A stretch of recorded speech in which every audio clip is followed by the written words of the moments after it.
ইতিহাস যদি পড়তে চাই, ইতিহাস যদি ঘাঁটতে যাই, তাহলে ছাত্রদেরকে তাদের অবদানকে আলাদা করে এই দেশের ইতিহাস হবে না শত বৎসরের।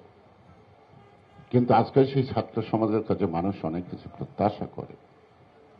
প্রত্যাশা পূরণের অদম্য বাসনা আপনাদের আছে, কিন্তু পারিপার্শ্বিক অবস্থা আপনাদের সেই চেতনাবোধের বিস্ফোরণ করানো সুযোগ থাকে না। আপনারা মাঝে মাঝে যান বিশ্ববিদ্যালয়ে, সেখান থেকে আপনাদেরকে রক্তাক্ত হয়ে ফিরে আসতে হয়। ছাত্ররা তো বিশ্ববিদ্যালয়ে যাবে কেন? তারা বিশ্ববিদ্যালয়ে থাকবে। ছাত্ররা ক্যাম্পাসে মিছিল করবে, প্রতিদিন করবে। ছাত্ররা আড্ডায় থাকবে ক্যান্টিনে ছাত্রদের নেতৃবৃন্দের সাথে। আর ছাত্ররা যেদিন ক্যাম্পাস ছেড়ে রাজপথে আসবে, সেদিন কোনো সরকার টিকে না। এটা হলো ইতিহাস। কিন্তু আজকে আপনাদেরকে ক্যাম্পাসে যেতে লড়াই করতে হয়।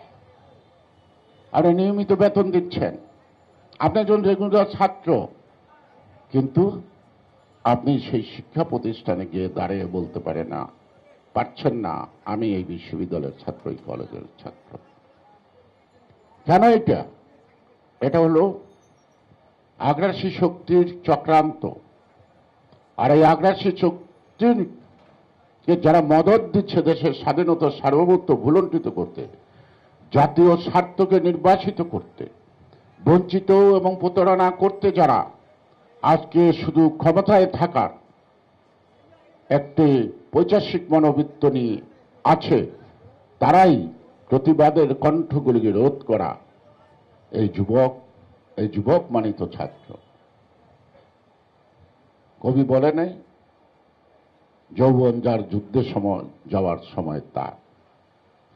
সুতরাং আজকে এই যুবক ছেলেরা পথে পান্থরে ঘুরে বেড়াচ্ছে, তারা তাদের প্রতিষ্ঠান থেকে প্রতিবাদের মিছিল নিয়ে রাজপথে আসতে পারছে না। রাজপথে এইভাবে থাকা আর ক্যাম্পাস থেকে আসার মধ্যে একটা ভিন্ন রূপ আছে। আমরা ভাগ্যবান যখন ছাত্র ছিলাম, আমরা ক্যাম্পাসে থাকছি, আমরা মিছিল করতে পারছি, আমরা রাজপথে ক্যাম্পাস থেকে আসছি মিছিল নিয়ে। কিন্তু আজকে আপনাদেরকে মিছিল নিয়ে ক্যাম্পাসে যেতে হয়, সেখানে আপনাদেরকে যুদ্ধ করতে হয়, লড়াই করতে হয়। এটা আপনাদের জন্য একটা অভিশপ্ত জীবন, বিশেষ করে বর্তমান ছাত্র সমাজের জন্য।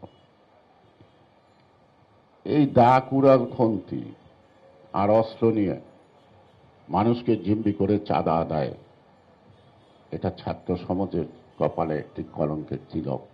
যারা বর্তমানে ক্ষমতাসীন দলের ছাত্র রাজনীতির নামে তারা যে অপকর্ম করছে, এটা জাতির জন্য একটা কলঙ্কজনক অধ্যায়, এটা ছাত্র সমাজের জন্য কলঙ্কের অধ্যায়। সুতরাং বিপ্লবী চেতনাবোধ, যে শক্তি, যে বয়স, যে সময়, এই সময়টা অকারণে হারিয়ে যেতে পারে না। সেই কারণে আমি বলবো, আমরা 17 বছর লড়ছি। এর মধ্যে আপনাদের অনেক কমিটি হয়েছে, অনেক নেতৃত্ব আসছে। বর্তমান নেতৃত্বই যেন হয় শেষ নেতৃত্ব ফ্যাসিবাদের হাত থেকে বাংলাদেশকে মুক্ত করা। আপনারা সেই আদর্শকে সামনে রেখে আগামী দিনে পথ চলবে।